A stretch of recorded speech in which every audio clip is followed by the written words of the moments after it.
సజ్జనార్ గారు encounter specialist కాబట్టి వారు కూడా సీరియస్ గా తీసుకొని, మీరు ఇంతకుముందు మాట్లాడారు వీడితో, ఆ వ్యధవ సంగతి మీకు తెలుసు సార్, మీరు కూడా భారతీయ దేశ పౌరులే, భారతదేశానికి కించపరిస్తే మనల్ని అందరిని అన్నట్టే. సో మీరు ఇమీడియట్ గా వాడిని పిలిపించండి సార్, మీకు దండం పెడతాం. ప్రధానంగా ముఖ్యంగా అతను హిందూ దేవతల్ని కించపరుస్తూ భారతదేశ సంస్కృతిని కూడా కించపరిచే విధంగా మాట్లాడారని చెప్పేసి మీరు ఫిర్యాదు చేశారు. మరి దీనికి సంబంధించి ఫర్దర్ గా ఏ విధంగా మీరు ముందుకు అడుగులు వేస్తున్నారు, దానికి సంబంధించి ఏం మాట్లాడతారు?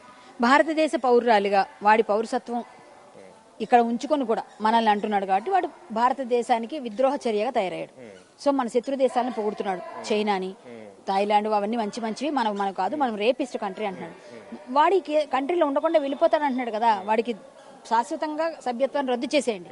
అలాగే ఇంకోటి ఏమిటంటే వాడి తాలూకా ఆధార్, పాన్ కార్డ్ ప్లస్ ఏదైతే ఇక్కడ పొంది ఉన్నాడో అవన్నీ రద్దు చేయండి, పాస్పోర్ట్ రద్దు చేయండి.